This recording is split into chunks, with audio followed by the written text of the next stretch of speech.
Esta conferência será gravada agora. Olá, uma satisfação estar com você. Sou o professor Rogério de Souza, junto com o CONIPT. Hoje nós vamos estudar um pouco sobre a filosofia dos pré-socráticos neste diálogo que existe com a psicanálise. E quero aqui dar as boas-vindas. Vejo aqui a presença da Maria Helena. Uma boa noite, seja muito bem-vinda. Está me ouvindo bem? Retorno está legal? Tudo bem. O compartilhamento de tela do PPT que nós vamos utilizar. Eu já enviei também para o CONIPT o PDF que faz parte deste material que nós estamos aqui analisando. Qualquer coisa, a senhora dá um sinalzinho e a gente vai conversando, tá bem? Se quiser abrir o áudio, a gente conversa. No mais, vamos aqui para mais ou menos aí 1 hora, é a nossa programação. Pode até passar um pouquinho, mas a previsão é de 1 hora de estarmos aqui nessa palestra. O tema é justamente isso, a filosofia pré-socrática e a psicanálise. O artigo que estou utilizando, ele vem do Antônio Macedo dos Santos. Ele fez esse artigo com base nos 3 filósofos chamados de pré-socráticos. Já vimos aqui nas palestras anteriores que existe esse diálogo ou essa investigação da filosofia e do psicanalista pela psicanálise. Existe esse diálogo. É uma espécie de diálogo artificial? Sim, afinal de contas, nós estamos entrando em contato com aqueles filósofos que são da era antiga, mas agora existe também os filósofos da contemporaneidade que fazem o mesmo tipo de trabalho que nós estamos fazendo aqui. E o Antônio Macedo, ele foi buscar os filósofos o Empédocles, o Heráclito e o Parmênides, os pré-socráticos, justamente para fazer uma investigação na pulsão da morte.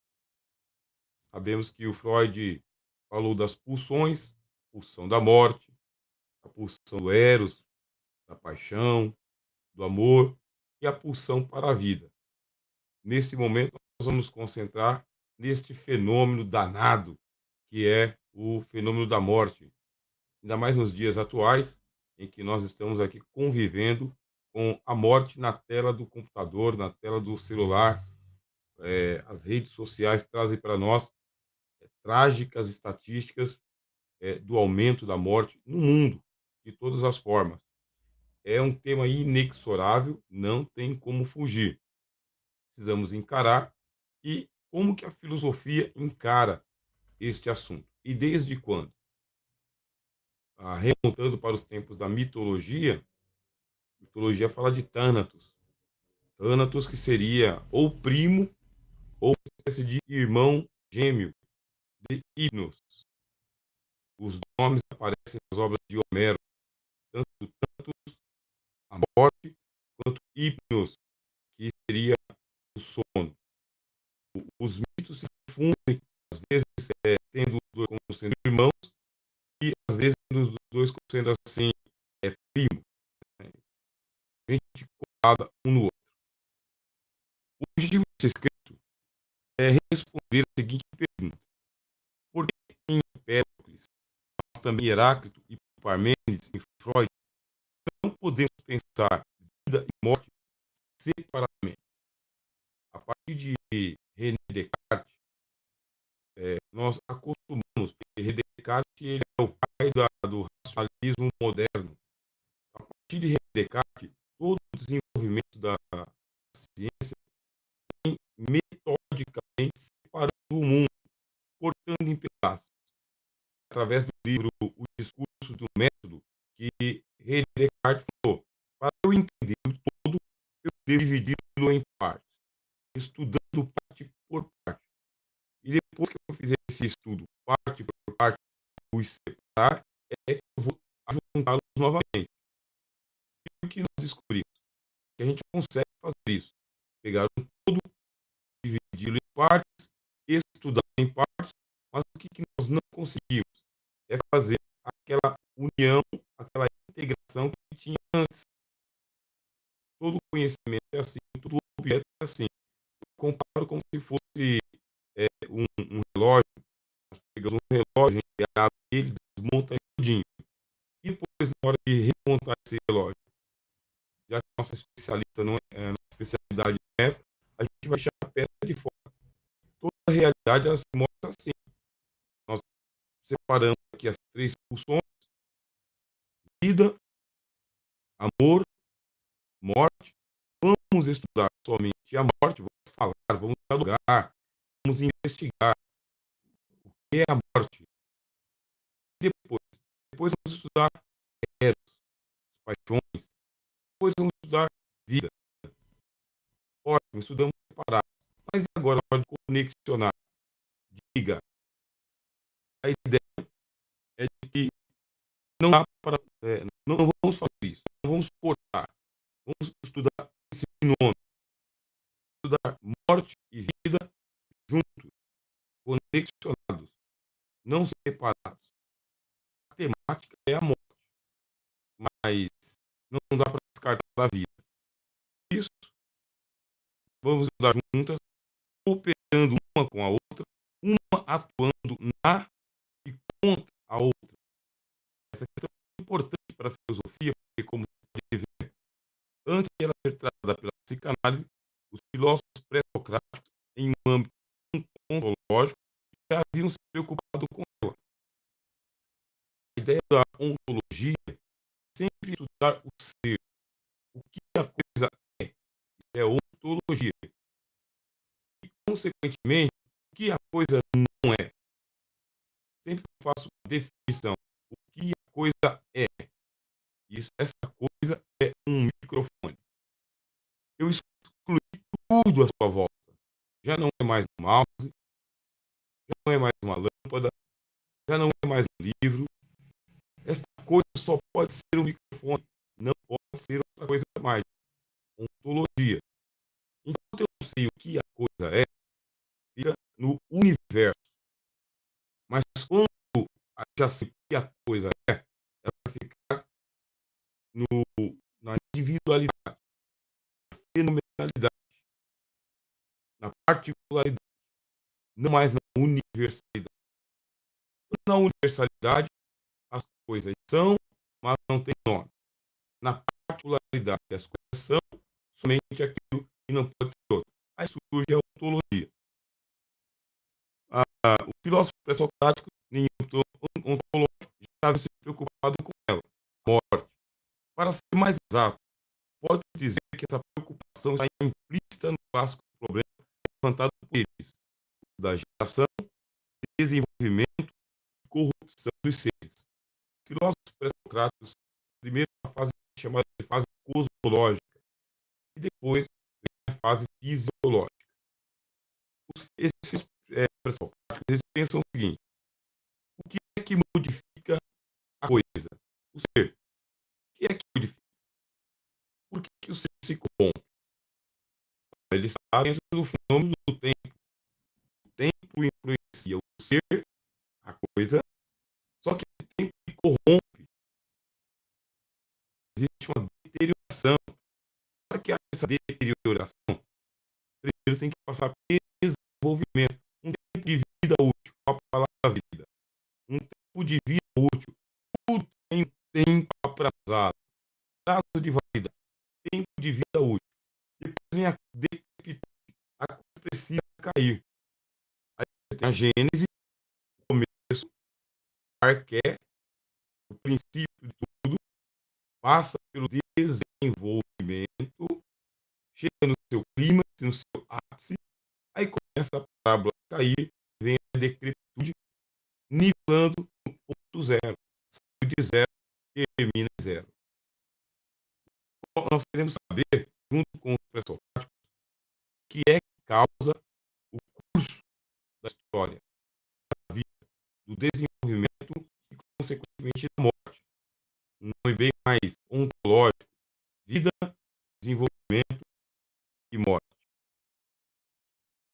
Vamos com Empédocles. Não pretendemos demorar muito, pré-socráticos, mas gastar um pouquinho mais lá em Freud. Espero que a gente consiga percorrer essa linha do tempo. Até aqui, tranquilo, Mariana? Ótimo. Então, Empédocles, os elementos e os princípios. Neste primeiro capítulo, temos uma análise acerca da questão de vida e morte na concepção de Empédocles, e baseia sua filosofia em 4 elementos ou raízes: a água, a terra, o fogo e o ar. E 2 princípios forças: Nikos e Filia. Esse Nikos é a discórdia, a Filia é a amizade, respectivamente. É o parzinho. Sempre tem parzinho. Se eu consigo tocar uma ponta do polo, necessariamente eu tenho que também tocar na outra ponta do polo. Imediatamente, simultaneamente. Se eu pensei em discórdia, eu pensei em discórdia frente à amizade. Se eu penso em amizade, eu penso frente à discórdia. No grego, Nikos e Filia. Os princípios, literalmente, animam aqueles elementos. Aí nós vamos aí anotar a palavra anima, de ânima, alma, latim, aquilo que dá a vida. E de que maneira acontece essa animação, essa vitalização, essa pulsão para a vida? Em Empédocles, ele fala que existem os 4 elementos. E esses 4 elementos, eles atuam conjuntamente. A água e a terra, o fogo e o ar. Conjuntamente. Eles estão em busca do elemento primordial. Até hoje, né? Até hoje a ciência está em busca do elemento primordial. Os físicos estão trabalhando com a questão da matéria escura, ou da partícula de Deus, ou da antimatéria. Até hoje, nós pesquisamos aí o projeto da LHC, o acelerador de partículas, chegar na gênese. Como foi que tudo isso começou? Quando foi que tudo isso começou? Aonde que está o, o alfa de todas as coisas? Enquanto que a religião resolve metafisicamente, religiosamente, teologicamente, a religião admite a existência necessária de Deus. A filosofia também admite a existência de Deus ou de elementos a que chamam de deuses. Por falta de um nome melhor, ficam deuses.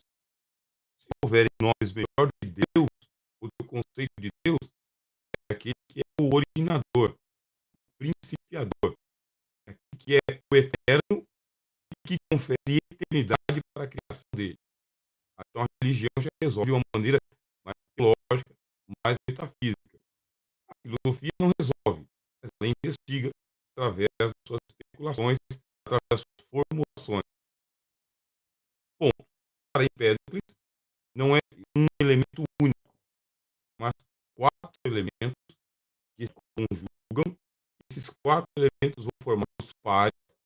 Esses pares vão ter que ser sempre pensados juntos. Não dá para pensar morte sem vida. Não dá para pensar vida sem morte.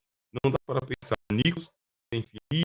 Não dá para pensar filia sem Nikos. Isto é, discórdia e amizade. Nikos, que fez aqui é um comentador, que no nível Empédocles, toda mudança acontece unicamente através de combinações de associações, é porque 2 forças ou 2 potências ativas constantemente animam a sorte dos elementos. Os 4 elementos estão se combinando. A partir do momento que eles se combinam, eles vão dar uma origem a um par. O filósofo Aristóteles, em algum momento, nós vamos falar sobre Aristóteles e a psicanálise, mas o Aristóteles ele chama esse parzinho, esse par de ato e potência, ou potência e ato. Toda coisa, todo elemento, ele tem uma potência, algo que ele pode fazer, pode ter, pode alcançar e pode desenvolver. Só que antes dele ter essa potência, ele também tem um ato, já está nele. Ato e potência já estão juntos. Nossa divisão de ato e potência é somente didática. É igual a divisão amizade e discórdia. É só didática. Ato e potência. Eu pego lá uma semente de laranja, está dentro da fruta. Abro a fruta, vejo nos gomos, pego a semente. Nessa semente da laranja existe a potência de que ela venha se tornar uma árvore. Nesta árvore existe a potência para que ela venha a florescer. E na flor, a potência para vir em outras laranjas que já vão trazer a semente em si. O que está acontecendo nesse processo todo é a atualização da potência, sendo que a semente da laranja tem a potência máxima quando no futuro chegar a ser uma outra laranja, até um laranjal. Ela não poderá ser limão, não poderá ser banana, não poderá ser abacaxi. Aí já começa as questões das categorias de Aristóteles. Cada coisa tem uma funcionalidade única. Essa coisa que tem uma funcionalidade única, ela só é melhor empregada se ela fizer aquilo para o qual ela nasceu para fazer. Aquilo que na sua HQ, no seu princípio, na sua physis, já está programado para ser. Vamos, em algum momento, a gente vai aprofundar sobre o Aristóteles. Aqui, em Empédocles, ele fala a coisa vai fazer as suas combinações, os 4 elementos. Ele vai lá, aqui os 4 elementos. A água, a terra, o fogo e o ar se unem, dão origem a um objeto, a um ser, a um fenômeno. Se associou, perfeito, se combinou. E agora? Agora ativou, acionou um processo pelo qual ele vai fazer o seu circuito completo. Esse circuito completo passa pelo nascimento, agente, desenvolvimento e a curva vai caindo até a sua morte para dar início a um novo nascimento. Uma coisa está com a outra. Isto é, a gente for conversar com Freud, entender o seguinte, que a pulsão da morte está na pulsão do nascimento, da vida. E com a vida, já tem a pulsão para a morte, como diz Martin Heidegger. Nós também, em algum momento, vamos falar sobre Martin Heidegger. O homem é um ser para a morte. Quando que o homem começa a morrer? A partir do seu nascimento. Já está levantando a parábola, vai chegar no zênite e vai vir a decrepitude e aí falando 0, 0. Sempre assim. Constantemente anima a sorte dos elementos. A potência que os une quando eles se encontram separados, filia. Filia nós vamos entender por concórdia, amizade ou amor. É porque os gregos, para amor, eles usam 4 palavras diferentes. Esse amor entre amigos, eles usam a palavra filia. Concórdia quer dizer que o coração está nessa relação. O cardio, o coração. A amizade, né? A amizade é um amorzinho, né? O amigo, ele é um amiguinho, ele é um amorzinho. Então tudo é envolvido aqui no sentimento. E veio a concórdia, veio a combinação, tem a filia e tem a dissociação. Quando eles estão unidos, já que eles se uniram, se entrelaçados, mil maravilhas, paraíso, Adão e Eva, aí aparece a serpente, Nicos, Sórdia, dizer que o coração está sendo dissociado, virado cardio, né, córdia, a contenda e ódio. É a outra face.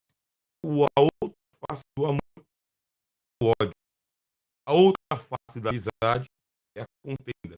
A outra face da concórdia é a discórdia. É através de uma luta sem trégua que Nicos e filia, discórdia e amizade, vida e morte, disputam o domínio sobre o curso do mundo. a nós temos criança, nosso filho, nossa filha, e vamos para a vacinação. Então começa a vacinação, desde o nascimento, e mesmo quem entra na adolescência, a carteirinha de vacinação, ela está todinha preenchida, a gente não descuida disso. Se a criança pega um resfriado, a gente imediatamente já procura um tratamento, porque ela desenvolveu os anticorpos, mas ela tem que vencer aquele anticorpo. Se a gente diz que a gente vai colocar a nossa criança para aprender nação, de Olimpia, que não quer que aconteça um acidente e ela venha a se afogar. Essa tensão que é a função da vida, estamos o tempo todo no enfrentamento da morte, e que é a vacinação, o enfrentamento da morte, que é a disputa contra a morte. Nós queremos vencer a morte, protegendo a vida e vencendo a morte, mas sempre uma etapa em seguida da outra. Tudo está girando em torno desse binômio, esses dois nomes aí, vida e morte, vida e morte, vida e morte, o tempo inteiro. Se tivesse apenas a pulsão da vida, só vida, só concórdia, só mil maravilhas, só paraíso, só de Deus para cima, no plano atual seria uma espécie de tédio. Nós entraríamos numa rotina entediante. Sabe aquele negócio do bem absoluto, do bem total, da saúde plena e absoluta, sem a necessidade de vacinação. Já imaginou você pular na piscina, ficar lá, sem se preocupar com afogamento? A gente poder atravessar a rua sem ter que olhar para os lados, por causa que nunca aconteceria nenhum tipo de atropelamento. Não seria a vida, é impensável. Por isso a gente sempre pensa nesse binômio, preservar a vida para vencer a morte, e quanto maior for a ameaça de Thanatos, da morte, mais ela valoriza o fôlego de vida que nós temos. Nós nos valorizando ainda mais nos últimos instantes de vida. Isso se vê, por exemplo, com os pacientes terminais.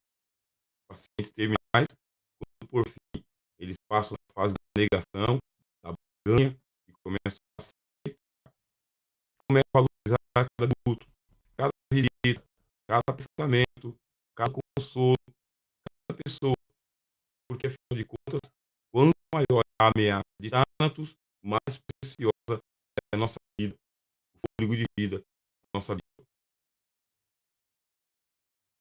Podemos concluir disso, junto com Almeida, que uma força avança na medida em que a outra recua, e que uma desfalece na medida em que a outra se impõe e se coloca na iminência de exercer totalmente o seu domínio.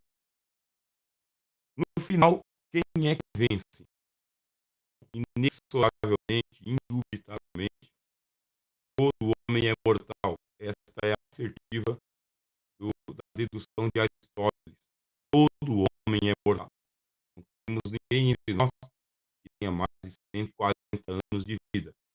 Existem pessoas que têm uma longevidade. Lá no Japão, eles conseguem alcançar uma longevidade de mais de 120 anos. Esse é um documentário. E quais são as causas daquela longevidade? Ponto número 1 é a alegria de viver. Esse é o ponto número 1 daquele pessoal lá do Japão. A alegria de viver, de não se entregar, de não se esmorecer, porque a tristeza antecipa o quadro de morte e aumenta a coisa toda. Aí depois vem o estilo de vida, a resolução dos problemas, o resolver o quanto antes, não ficar adiando uma situação, problema, perdoar rápido, eles colocaram. Eu perguntei, e o fator alimentação? Existe também. Existe o fator alimentação, mas ele não é o primeiro, não é uma boa alimentação, não é meio fator econômico, e sim a vida equilibrada com a alegria de viver, a resolução dos problemas, perdoar rápido. À medida que uma avança, a vontade de viver, a outra recua, a vontade de morrer. Mas se tiver maior vontade de morrer, aí recua a vontade de viver.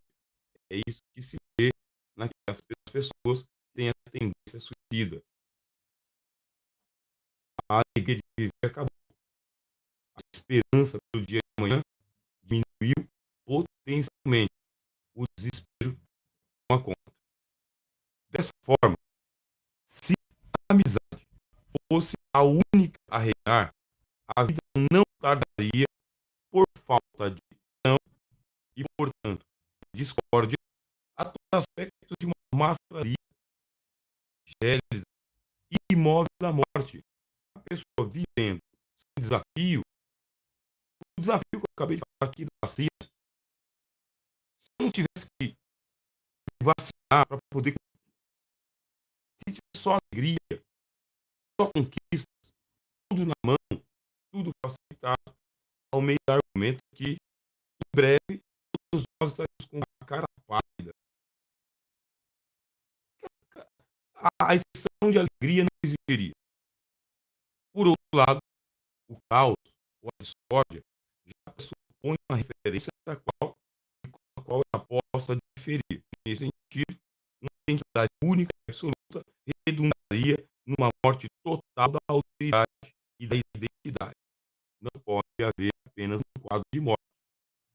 Nós vemos aí acontecem as guerras. Olha o cenário de guerra que nós estamos observando. Mesmo em meio à guerra, as pessoas estão correndo por a vida, estão enterrando os seus mortos, estão cuidando dos seus feridos, estão se alimentando, estão procurando melhores condições. É por isso que existem refugiados de guerra que procuram recomeçar a vida em outra pátria, em outro tempo, com aquilo que ficou para elas e lhes restou. E os que ficarem naquela região, que é a região da morte, terão que reconstruir a vida junto com a cidade. Essa é a marcha da humanidade. A humanidade é assim. Os historiadores dizem que hoje vivemos muito melhor do que em tempos anteriores, porque a guerra é comum, cotidiana e bárbara, muito mais bárbara do que hoje. Nós estamos espantados com as cenas que nos vêm dos campos de morte, campos de guerra, de contratação. Enquanto houver esse espanto, estamos na linha da naturalidade. Mas e quando a gente normalizar, naturalizar, quando não houver esse espanto diante da morte? Aí nós já estamos igualando a linha. Vamos para a vida e a morte na concepção heráclita. Vamos lá? Terminamos aqui a questão do Empédocles, primeiro pré-socrático. Vamos agora para Heráclito. Heráclito é particularmente o filósofo pré-socrático que eu mais estudo, mais aprecio e mais me aproximo, inclusive. No capítulo anterior, eu expus de que forma Empédocles pensou o problema da vida e da morte. Nesse segundo capítulo, a reflexão é sobre o modo como Heráclito pensou esse mesmo problema. Já que nós estamos nessa era cientificista, procuramos saber as várias opiniões, não a primeira, não a segunda, mas as várias opiniões. Contudo, antes de adentrar as instituições que ele realizou, farei uma simples exposição acerca da cosmologia jônica em geral. Os são aqueles que começaram a filosofia pré-socrática investigando os elementos da natureza. Os filósofos jônicos, acho que é dos contrários. A partir das interpretações de Aristóteles, os cosmônicos ficaram conhecidos como fisiólogos ou filósofos da natureza, pois escolhiam um dos elementos ou qualidade essencial da natureza e a colocava à base de um todo existente. Assim você tem Tales de Mileto. Tales de Mileto, ele escolheu a água. Quer dizer, hidratou. A água é o elemento primordial. Isso de acordo com Tales. A gente acabou de ver que o Empédocles colocou os 4 elementos. Tales colocou um, água, hídratos. Anaximandro, ele colocou o apeiron, porque no grego existe um mito, que é o mito do escudo de Aquiles. Esse escudo de Aquiles é um presente que ele recebeu dos deuses, e com esse escudo, ele ou ele se tornava invisível, ou o escudo ele é intransponível. desenho que tem no escudo de Aquiles é o desenho do mundo. Os gregos pensavam a Magna Grécia, a Grécia no centro do mundo, e em volta havia apenas água, ilhas. Aí em volta do escudo, em a borda do escudo, havia uma geleira. Essa geleira eles chamam de Peras. Peras é o limite do mundo. Então, a gente imagina aqui um prato, né? Prato, a Grécia no meio, aquele arquipélago, né? A Grécia, o oceano, que é o abismo, onde o Poseidon dominava, aí em volta uma gigantesca geleira, que é o limite do mundo, que se chama de Peras. Além de Peras, está o Apeiron. Então, Peras é o limite. O A é sem limite, é para fora do limite, é o infinito, é a superação da limitação. Nesse caso, surge aqui o Anaximenes e o Anaximandro, e o Anaximandro ele fala: nós vivemos no cosmos, no mundo, só que para além do cosmos, aquilo que deu origem ao cosmos, o elemento chama-se Apeiron, o indefinido. Não é a água, não é o fogo, não é a terra, não é o ar. É o infinito, é o indefinido. Alguma coisa que a gente não sabe o nome. Nesse caso, o Anaximander está muito mais perto da física quântica de hoje. Se diz que é o elemento X, é a antimatéria, é a partícula de Deus, é a matéria escura. Não se sabe qual que foi o elemento primordial que deu origem a todas as coisas. Já o Anaximenes, ele coloca o ar, aí o ar é o vento, é o pneuma, é o que faz as coisas respirarem, o ar mesmo. E Heráclito, ele coloca o fogo, tudo que dá origem ao mundo seria o fogo, pira. Aí ele traduz isso, é isso que nós vamos agora. Eles intuíram que esses elementos deviam ter, de algum modo, uma base comum, da qual provinham e a qual vinham de retornar. Estão à procura de algo mais primordial. É uma fissura. Vamos pensar num analista recebendo o paciente sem saber o que ele tem, por que ele é assim e como que tudo isso começou. Certa vez eu estava fazendo o estudo sobre o espanto noturno, da onde que vinha o, o fenômeno do espanto noturno ou terror noturno. Então, terror noturno, a pessoa fica irreconhecível. Da onde que vinha isso? Aí, nos estudos, nós chegamos até uma teoria, na gênese da teoria, de que o terror noturno vinha de uma fascinação. Então, o paciente tinha desenvolvido uma fascinação, e na fascinação ele queria ter a posse do objeto, sendo impossível ele ter a posse do objeto. Aí houve o recalcamento. Ele recalcou a fascinação. O objeto era impossível de ser possuído. A gente vê isso aí no mito de Ícaro. Então, no mito de Ícaro, ele ficou fascinado pelo sol, quis se apoderar do sol, e o sol lhe derreteu as asas de cera, e ele morreu, caiu e morreu. Então, o paciente sofre de terror noturno, e chegamos à teorização de que terror noturno é o desenvolvimento de uma fascinação que foi repetida. Ele não tinha a posse do objeto de desejo.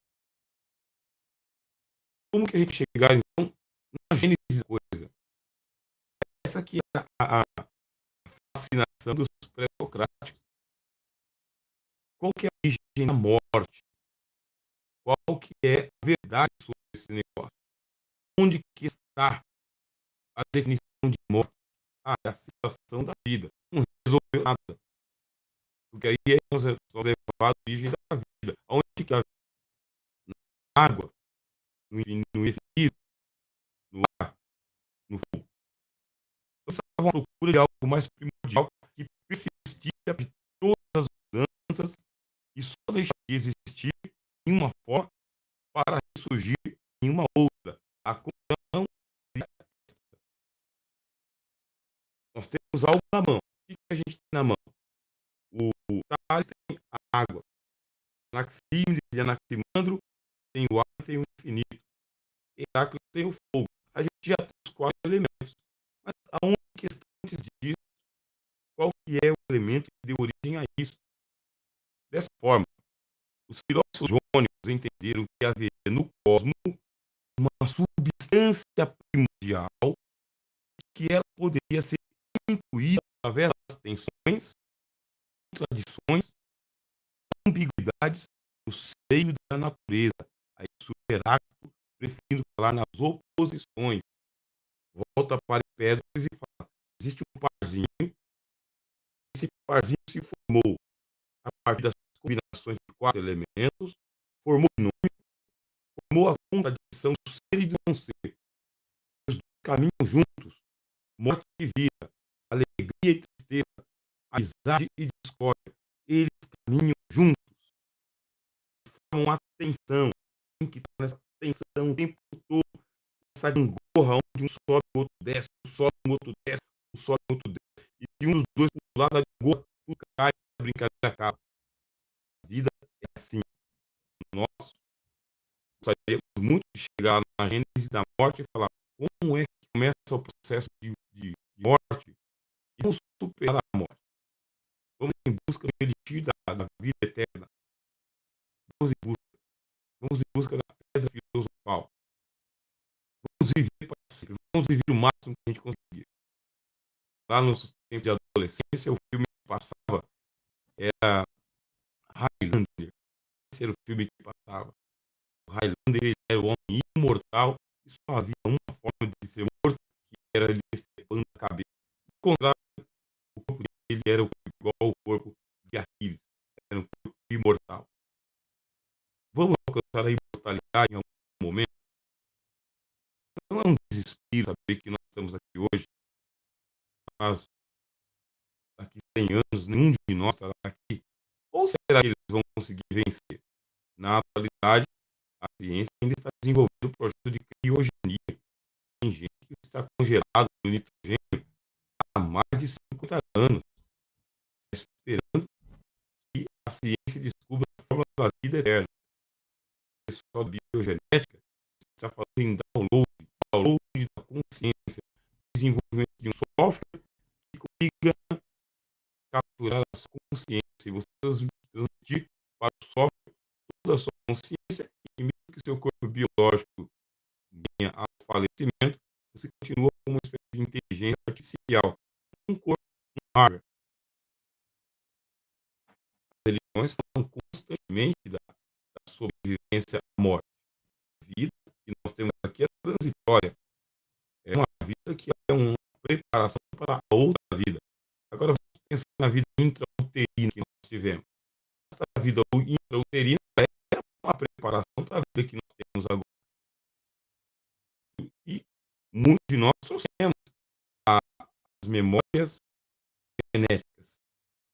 Se fala da memória do feto, da memória dentro do útero da mãe.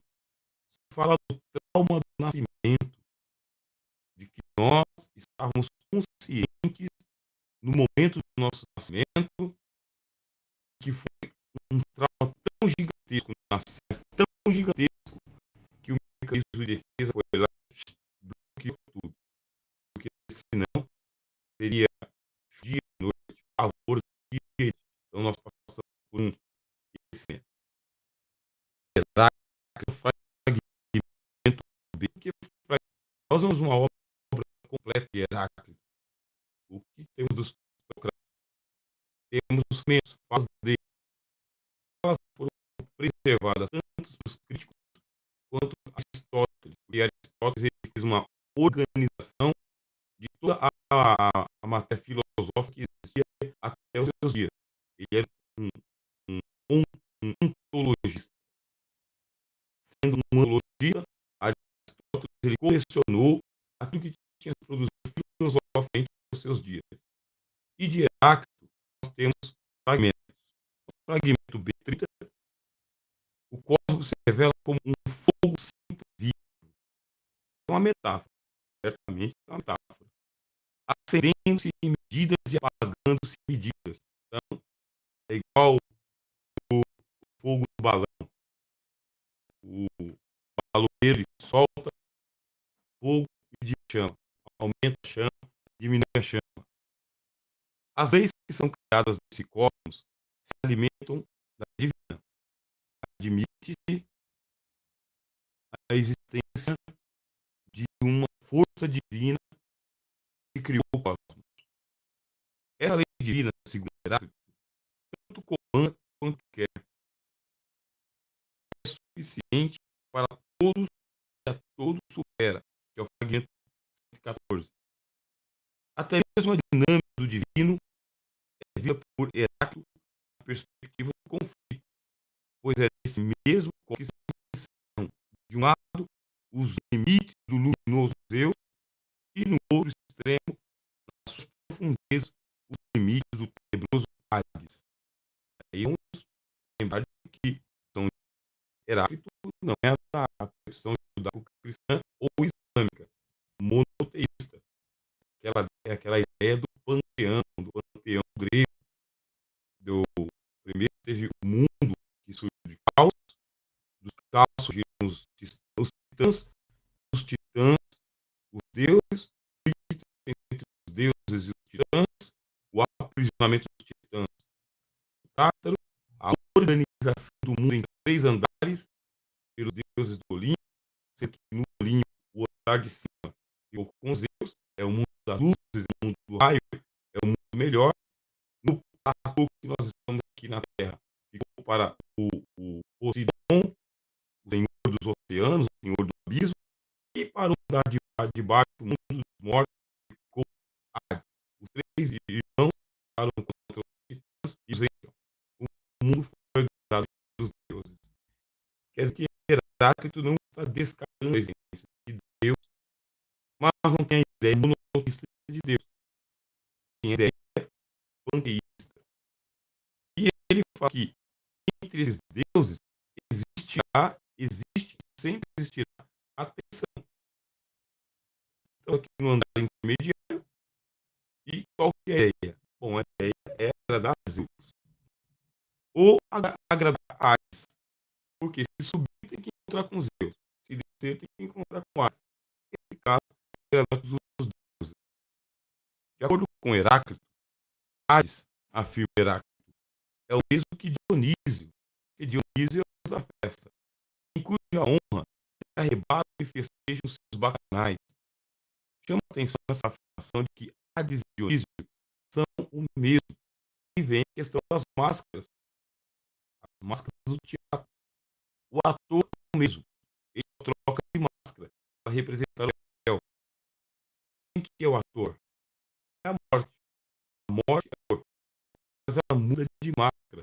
Alegria, tristeza, triunfo, derrota, anseio, desânimo. Essa que Hades são o mesmo. Agora, na mitologia, Hades é descrito justamente como aquele Deus implacável. Você pensa no paciente, você pensa na pessoa que é tão bondosa com o seu filho. Mas esse filho ela comete alguma uma arte. Bom, se eu corrigir esse filho com beleza, ele vai achar que fazer arte é bonito. Quando chegar no outro dia, rapaz, toda escada. Quando chegar no outro dia, cortou o cabelo. Quando chegar no outro dia, está cortando o cabelo da outra. Mesmo que eu trato com muita carinho essa criança, eu também trato com bastante severidade. Então, Hades é descrito como Deus implacável, o justiceiro e impiedoso, que do trono, no fundo dos infernos, com o cetro, governa inflexivelmente as almas dos mortos que demoram no seu reino de treva. Esse é o mito de Hades. Do outro lado, Dionísio Deus da esperança, do arrebatamento, do frenesi místico, pois ele faz com que se desencadeiem as forças da natureza no seu transbordar luxuriante de seiva, energia, de cores, de fertilidade e vida. Qual é a ideia? Não compreendam, diz Heráclito no fragmento de 51. Não compreende como o divergente consigo mesmo concorda. A harmonia de tensões contrárias, como de arco e lira. A ideia é Hades e Dionísio que são em nós. O que já dá para te lembrar do Freud falando do id, do ego, do superego, do consciente, do pré-consciente, do inconsciente. Já dá para perceber como eu sou e eu não sou, eu quero e eu não quero, eu me alegro e me irrito, eu concedo, mas eu nego. Aí o fenômeno da morte já não é só restrito à questão da morte biológica, do físico, mas de tudo que está tocando a nossa existência. Tudo, tudo existe nessa tensão do tempo todo. Aí eu preciso ir até os mitos, eu preciso ir até esses arquétipos para trazê-los para essa realidade hoje e perguntar. Lembra do caso que eu acabei de falar aqui, do menino que sofreu terror turno? Esse tem terror turno. Ele se lembra de coisa, ele acorda. Quem é que fica realmente apavorado quando ele tem uma crise de terror turno? Quem mora com ele, quem observa, ele se descontrola, ele cai da cama, ele se torna agressivo. E quando ele acorda, não lembra de nada.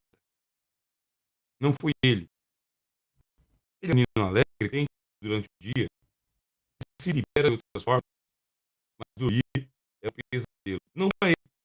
Dormir é um pesadelo para quem está ao lado dele. Então é o seguinte, compreendo que o divergente consigo mesmo concorda. Aquilo que eu repuno no outro é porque em mim está pulsando. E quanto mais duro, mais moral for o meu discurso em direção ao outro, ao colega, ao amigo, é que eu gostaria que ele tivesse visto isso em mim e me dissesse, me falasse, me apontasse. Obviamente que eu ia simular, ia negar até a morte. Então a harmonia tem suas contrárias como de arco e conflito, pai de todas as coisas. Heráclito manifesta conforme a Almeida através da inteligibilidade do Logos, que juntamente com o fogo e o conflito não cessa de construir e destruir, engendrar e aniquilar. O conflito é o que gera todas as coisas. Será um conflito originário que Empédocles, como vimos no primeiro capítulo, manifestou pelos nomes de Nicos e Filia. É assim. O Heráclito, qual que é a origem da vida e da morte? Qual é a origem da alegria e da discórdia? Esse é o fogo. Tudo flui com fogo, como chama. Você não diz nada. Então vamos agora criar um discurso. De um lado está o conflito. Do outro lado está a explicação do conflito. Essa explicação do conflito, eu tenho que usar a palavra. Eu tenho que usar logos. O logo coloca a ordem na coisa toda. O logos explica. Mas o logos explica o quê? O logos explica que está complicado com, né? Complicado. Complicado é aquilo que está grampeado. Explicado é aquilo que está descampeado. Eu uso o discurso, eu crio um discurso, eu descomplico, eu racionalizo, e nessa racionalização eu nego, tudo flui. Estou negando. Eu vou no inconsciente e falo, é por isso, por isso, por isso.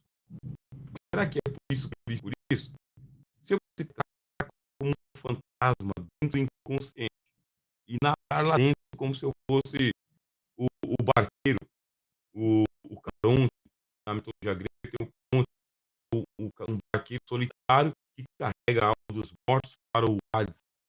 Então, se eu pudesse pegar como um fantasma, penetrar no inconsciente das pessoas que ficam por aí, fantasmagoricamente, sem interferir em nada, porque essa que é a ideia do conceito do fantasma. O fantasma está aqui no nosso mundo, mas ele não tem poder de mudar nada. Ele vê tudo, ele ouve tudo, mas ele não interfere em nada. Ele é um fantasma. Ele não tem nem existência. É o pavor dos gregos que se transformou num fantasma. Então vamos fazer de conta que a gente fosse um fantasma, conseguisse penetrar para dentro do inconsciente da pessoa, ficasse nadando por ali como se fosse um caronte, e você iria procurar uma razão no inconsciente. Não tem. Razão ali não tem. Não tem logos ali dentro. Não tem nome, as coisas não tem nome. É uma espécie de quarto escuro, tudo bagunçado, e não tem nome de lençol, não tem nome de fronha, não tem nome de cama, não tem nome de nada. É tudo bagunçado mesmo. Só quando pula pro lado de cima, que ele rompe a barreira do pré-consciente, que alcança o consciente através dos sonhos, ou das fantasias, ou das alucinações, ganha nome. O nome é de fora para dentro, não de dentro para fora. Por isso, existe esse conflito entre o que o não ser e o ser, existe esse conflito entre Nicos e filia, existe esse conflito entre o Pantarrém, tudo flui, e o discurso que eu acabei de dar. Espero que tenha ficado aí esclarecido. Agora chegamos em Parmênides. Parmênides é a filosofia que coloca como sendo o opositor de Heráclito, porque Heráclito ele diz que o ser é e não é. Loucura, o Heráclito. Não dá, cara. Uma coisa é, uma coisa não é. O princípio da não contradição que Aristóteles elaborou na sua lógica.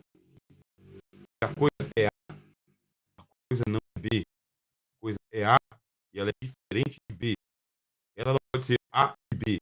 Ou ela é A ou ela é B. É o princípio da não contradição. Onde começa o princípio da não contradição? Parmênides. O que é e o que não é. Se o pensamento de Heráclito é caracterizado por determinar uma indicação entre os contrários, o de Parmênides pode também ser interpretado nessa ótica. De Parmênides, tudo o que temos é um poema intitulado Sobre a Natureza. Esse poema é apresentado em 3 divisões. Um prólogo inteiramente reservado, a primeira parte chamada Caminho da Verdade, da qual temos uma larga lição, e a segunda parte, Caminho dos Mortais, da qual temos apenas alguns fragmentos. O PDF que eu disponibilizo para vocês aí, o link, ele tem toda essa história. Que o tempo aqui se apressa. E, consequentemente, nós já estamos aí no limite. Não dá para fazer o detalhamento aqui. Mas se por um lado o Heráclito está afirmando a contradição, o ser é e o ser não é, o Parmênides fala assim, eu tenho acesso ao não ser, eu sei o que não é. Não, eu não tenho acesso, igual o inconsciente, eu não tenho acesso. O que eu tenho acesso? Ao ser. E Immanuel Kant, na filosofia, diz que nós temos acesso ao fenômeno. A voz, o som, a luz, a imagem, as cores, o fundo, a foto, o fenômeno. O que nós não temos acesso? Ao noumeno. O que é o noumeno? A coisa em si. A gente não consegue acesso à coisa em si. E, nesse caso, Parmênides fala, antes de ficar preocupado com o que eu não tenho na mão, o não ser, vou me preocupar com o que eu tenho na mão, o ser. O que a coisa é? Eu parto simples para o complexo. Eu parto do consciente para o inconsciente. Do ser para o não ser. Quando já estudei o ser, é avanço o barquinho para outras partes. A ideia é a viagem para a morte. O que é a morte? Eu não sei. O que eu tenho? Eu tenho experiência do outro. Eu nunca experimentei a minha morte. Eu só tenho experiência da dor do outro. E quanto mais próximo a pessoa está de mim, mais eu sinto a dor. Aí eu tenho que entrar num período de luto. Quando eu entro nesse período de luto, ter um tempo para fazer a despedida, desmontar o bercinho, doar as roupas, limpar o quarto, cessar o ar de casa.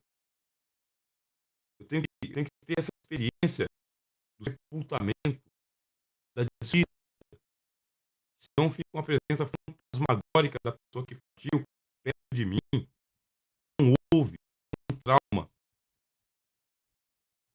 O que eu tenho na mão a respeito da morte? Eu tenho a morte do outro, a minha não tem.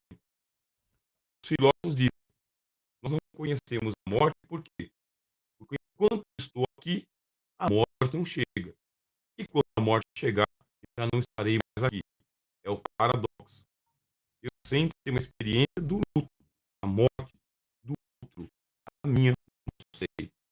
Então é a partir daqui para frente que o Parmênides fala, vamos estudar daqui para frente, e daqui para trás, só ele sabe. Para intuir que algo é, Parmênides passa a descrever as consequências dessa intuição. Aquilo que é não suporta nem geração, nem corrupção, nem movimento, nem transformação. Assim, o que é não pode ter sido oriundo do nada, já que nada não existe. Também não proveio de outra coisa. Se falar de outra coisa, pressuporia a existência de algo anterior àquilo que é. Ficou louco, né? Foi louco, Parmênides. É, ponto zero. Isso aqui é um mouse. Ele é um mouse. Ah, ele se tornou um mouse. Bom, se ele se tornou um mouse, então ele já não é um mouse. Eu quero que ele é, não que ele não é. Para mim, a coisa é o que é, não passa por mutação, não passa por transformação, não passa por evolução e não pode evoluir. Ótimo, então vamos em busca da vida. Vamos em busca da vida. O que é a vida? A vida é a vida. A vida não é a morte. Eu não posso dizer vida, morte e morte é vida, morte é morte. Mas por que eu tenho que fazer isso? Eu tenho que fazer um enlouquecer, um Heráclito. O Heráclito é chamado de o filósofo obscuro. Ponto final, reta final. Acredito que em questão de 15 minutos a gente conclui. Temos uma prisão aqui de 60 a 90 minutos para nossa aula. Caso seja necessário que você saia, se desligue em algum momento, depois a partir desse momento aqui. Só para a gente poder concluir. As pulsões de Freud. Se Empédocles, Heráclito e Parmênides pensam vida e morte juntas, embora dando-lhes outros nomes, não será de forma diferente que Freud, no contexto da teoria das pulsões, estudar esses dois conceitos. Essa etapa do texto baliza as reflexões em torno da obra de Freud, além do princípio de prazer. O princípio de prazer. No primeiro capítulo de Além do Princípio de Prazer, Freud versa acerca do princípio de prazer, definindo com uma espécie de mecanismo do aparelho psíquico, cuja função é evitar o desprazer e proporcionar prazer. A ideia não é final.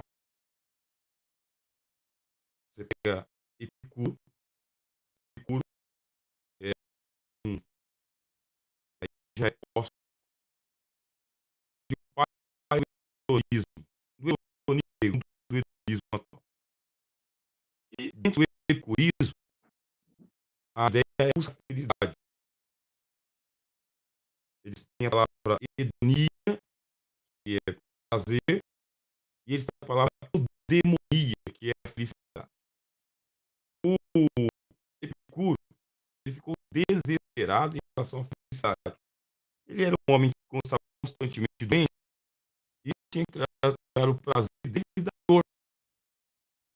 Ele sofria de gota na perna, ele tinha constantes enfermidades.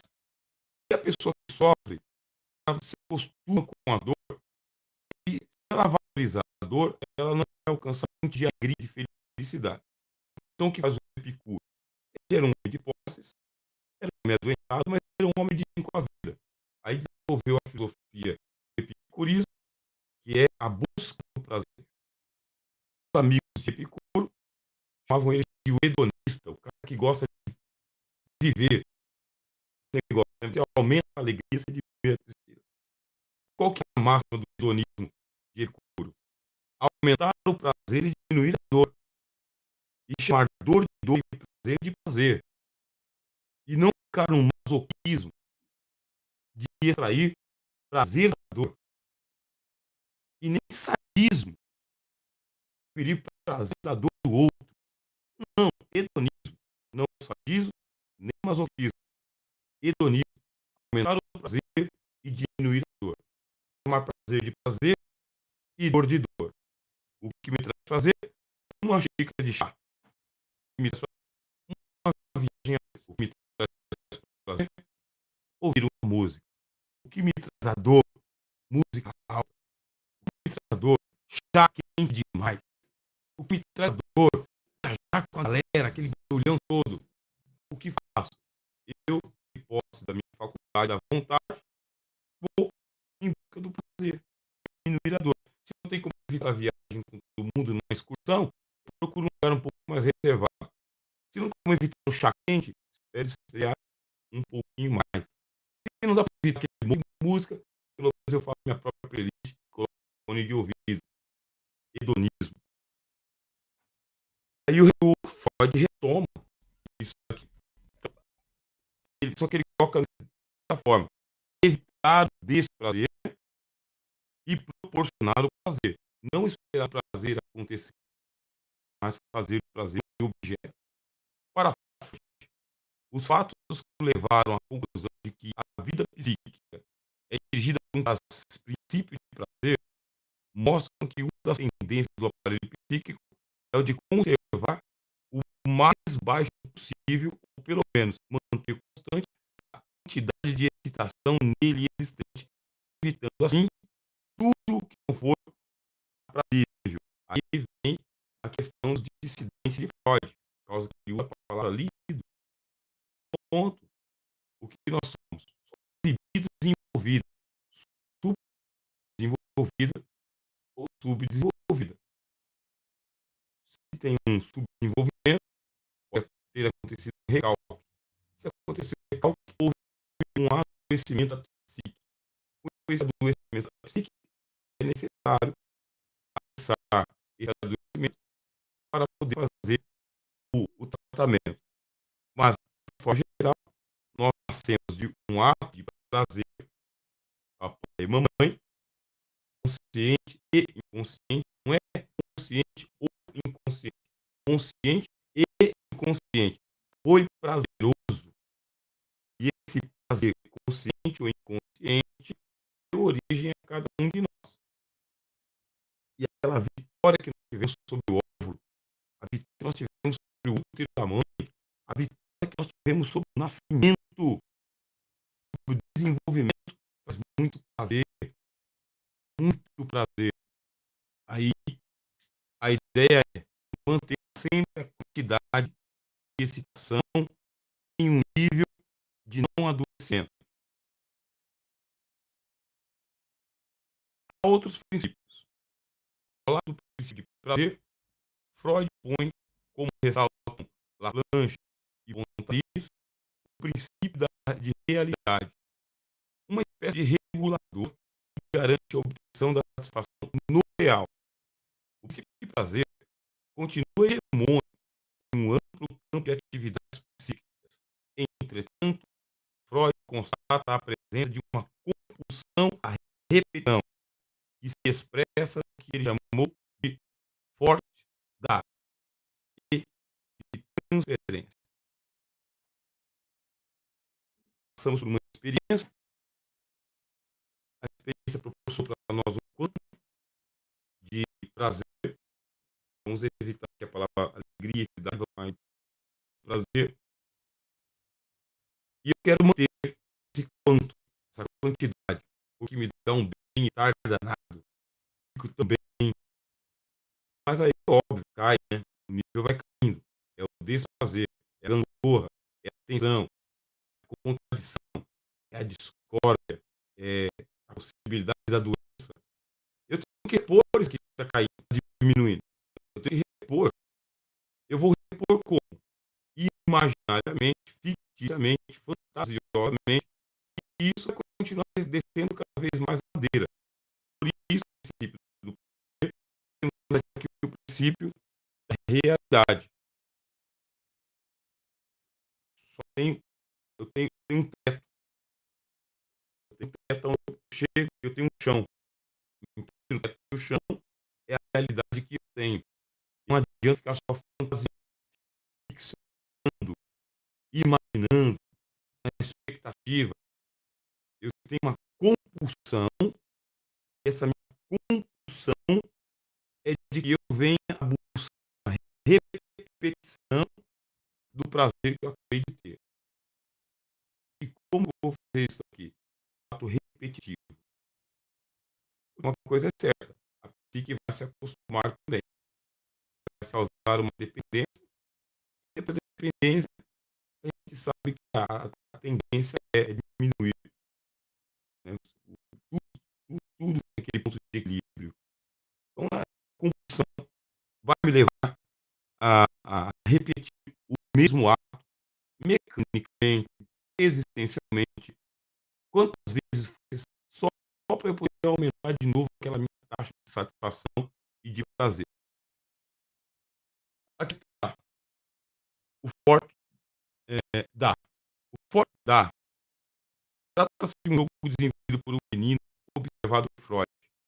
Segundo o autor de Além do Princípio de Prazer, a tal criança de mais ou menos 1 ano e meio de idade não chorava na ausência de sua mãe. Estranho, estranho, estranho, estranho, estranho. Gostava, no entanto, o costume de arremessar para longe de si objetos, pronunciando, olha só a palavra pronunciando, a importância da pessoa falar entusiasmadoramente a expressão o, o, o, o, que a juízo significava o forte em alemão, forte. No PDF depois para você ler a íntegra do relato. A mãe se ausentava e a criança parecia que tomada de fleuma. Não expressava nada. Estranho isso.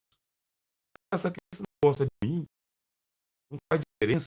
Ou não, ela canalizou para outro lado. Ela pegava um objeto e jogava para longe. Fora! Fora! Fora! Fora!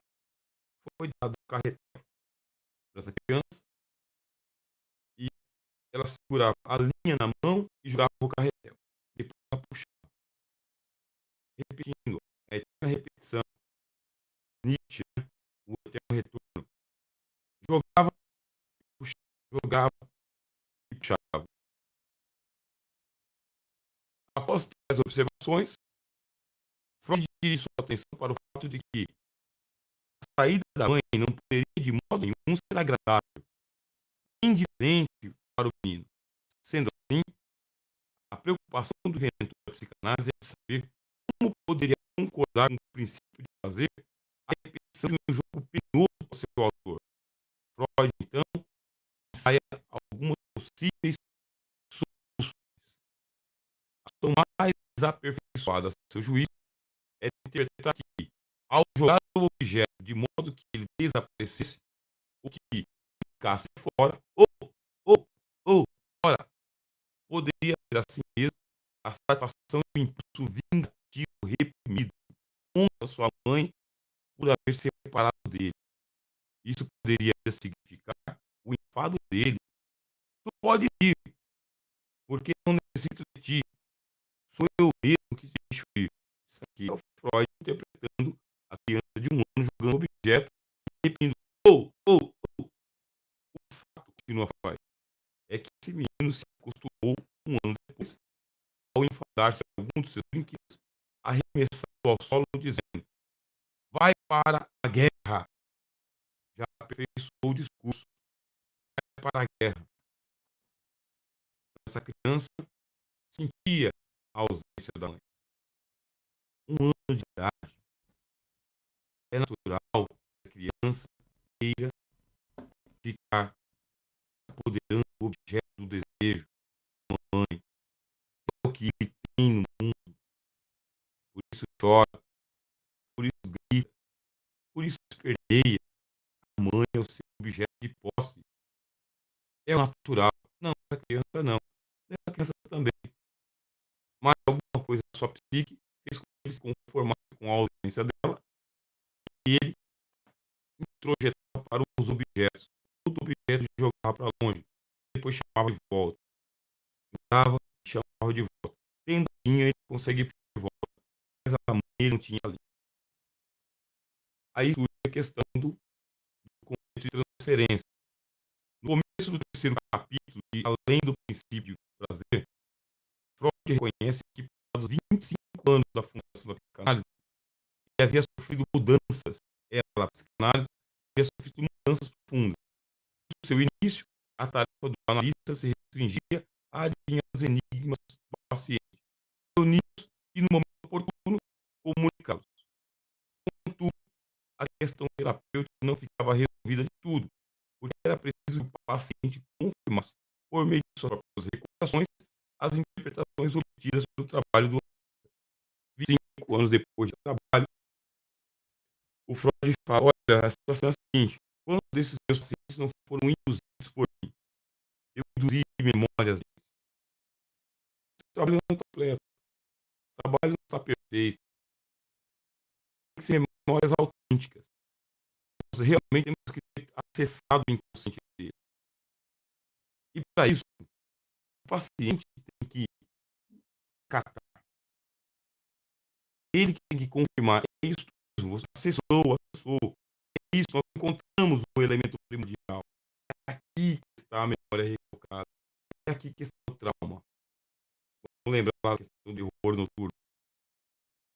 É aqui essa fascinação, é desse objeto de posse que eu não consegui, Ícaro não conseguiu o sol. E por isso, durante o dia está tudo bem, mas à noite é um horror. Tem que acessar. E surge a questão.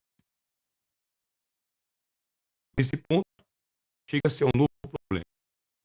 As resistências criadas pelo próprio paciente.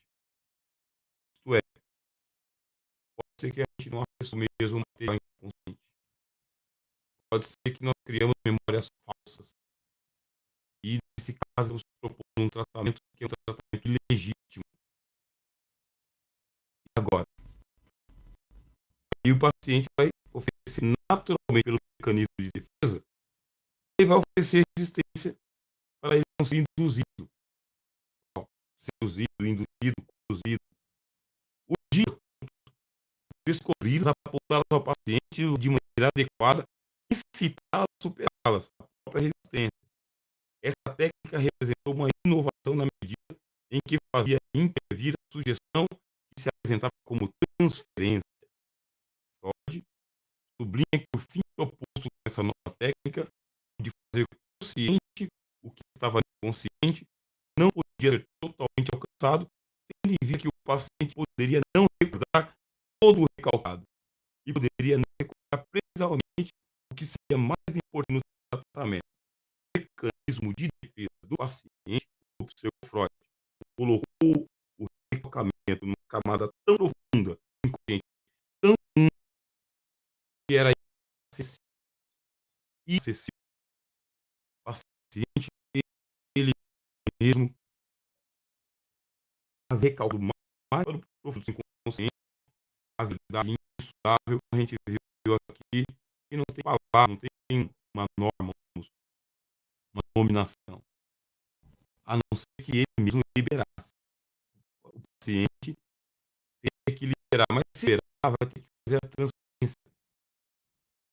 Significa que o analista vai assumir uma posição de risco profundo, porque sabe que o paciente veja no seu analisa a si mesmo do lado de fora.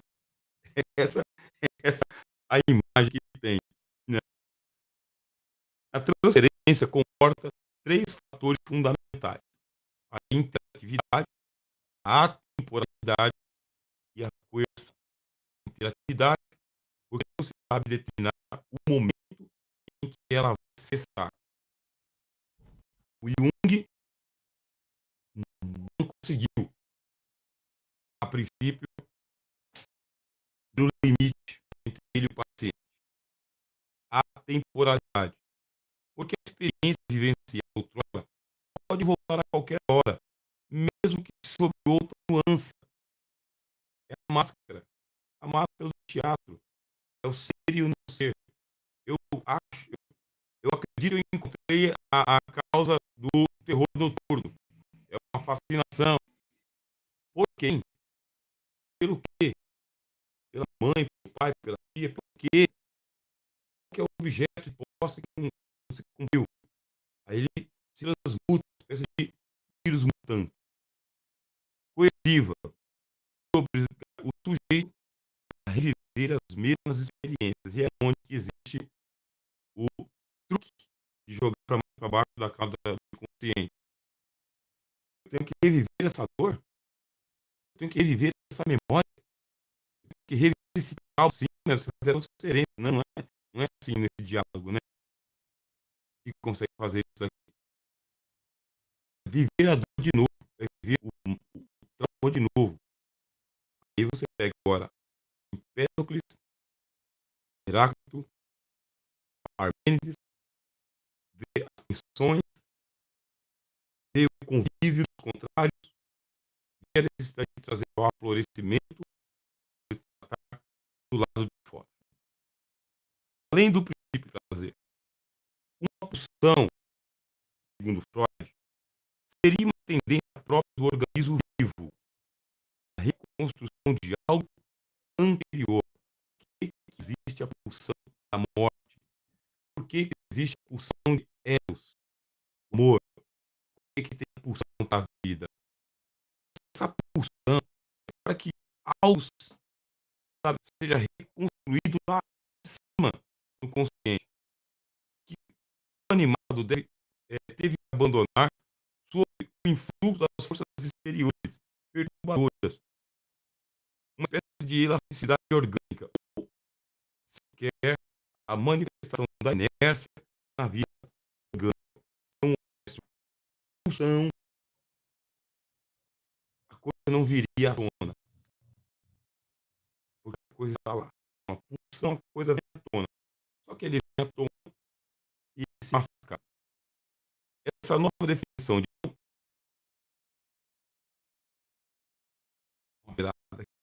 essa nova definição de pulsão pode falar após haver interpretado a compulsão, a repetição, a partir da transferência e do forte da. Ele destaca que o fato de indicar uma tendência para o inorgânico soa um tanto estranho. É isso que nos acostumamos a significá-la como um fator que impulsiona a modificação e a evolução. Agora, com essa nova concepção, é preciso que se reconheça exatamente o contrário, ou seja, a manifestação da natureza conservadora do animal. Além disso, as pulsões são dotadas de um caráter historicamente adquirido. Assim, segundo ele, todos os êxitos da evolução orgânica devem ser creditados às influências exteriores. As influências, portanto, foram perturbadoras e desviantes. O ser animado elementar, continua Freud, não queria transformar-se desde o seu princípio. Ele havia repetido sempre condições idênticas, um só mesmo fim. Freud especifica que esse fim tem que ser compreendido como um estado antigo, um ponto de partida que o animado abandonara alguma vez e para o qual tende a voltar. Assim sendo, continua Freud, por experiência, temos de aceitar que todo vivente morre por causas internas, voltando, por assim dizer, ao inorgânico, pode-se afirmar que a meta de toda a vida é morte, e com a qual fundamentação o inanimado era antes que o animado. Conclusão. Une-se para a morte. Quanto antes nós trouxermos este assunto para a vida,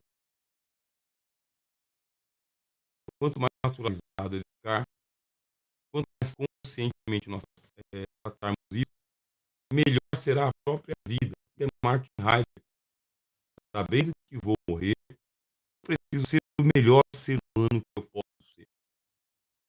Não por causa do do prêmio dos céus, não por causa do medo dos infernos. Vamos deixar esse âmbito aí para a religião. Vamos colocar uma existência na existência.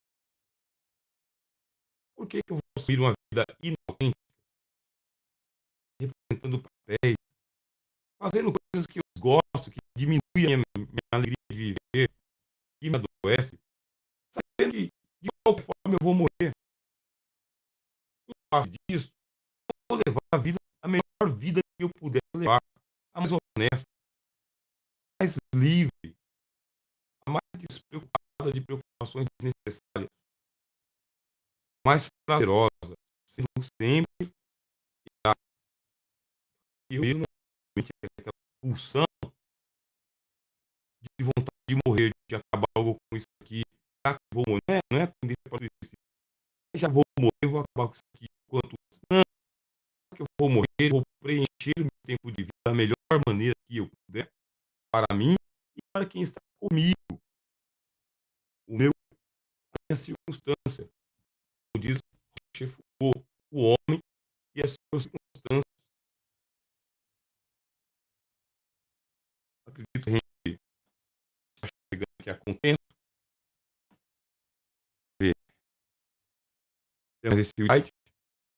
Essa ideia de que as pulsões em sua totalidade servem para reconduzir a substância viva. Eu nasci, não existia antes. Olha que pensamento consolador. Eu não existia antes. Eu saí do marco zero. Eu saí do nada.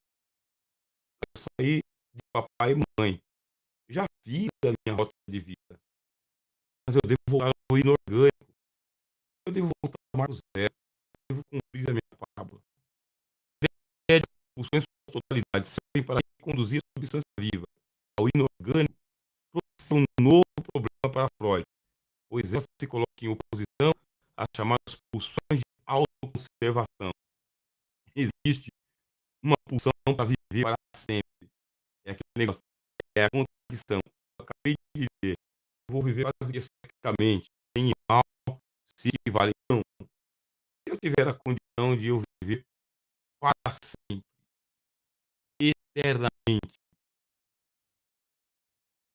Freud responde então que essas últimas são as pulsões parciais, porque se destinam a assegurar ao organismo um caminho próprio para o retorno ao inorgânico e a manter afastada todas as possibilidades de retorno que não são imanentes ao organismo. Isto é, eu me iludo com a ideia da fonte da juventude, eu me iludo com a ideia da árvore da vida, eu me iludo com a ideia do download da minha consciência, eu me iludo de que eu vou viver mais e para sempre por causa da pulsão da morte. É uma pegadinha do inconsciente. Resta que a esteose inexplicável tendência do organismo a afirmar-se contra o mundo inteiro desaparece, só permanece o fato de não querer morrer, senão a sua inteira. Bom, já que eu vou morrer, seria possível escolher quando eu vou morrer? É possível escolher como morrer? De que eu vou morrer? Descobrir que vou enfrentar um câncer. É maligno, doente terminal. Vou deixar a família. 6 meses. Vou enfrentar o tratamento. A família quer que eu enfrente o tratamento. Eu quero enfrentar o tratamento. 6 meses sem tratamento. 3, com tratamento doloroso, sem tratamento. A ideia é me apropriar desse tema e passar a vida para a morte como eu quero. Porque, em última instância, a vida é minha e a morte será minha também. Muito bem, chegamos aqui ao fim. Agradecer, senhora, Helena, também, todos os que estão acompanhando as nossas palestras que estão acontecendo aqui, voltados para e encontro no próximo mês, assim eu espero, e desejo aí que tenha um bom fim de semana,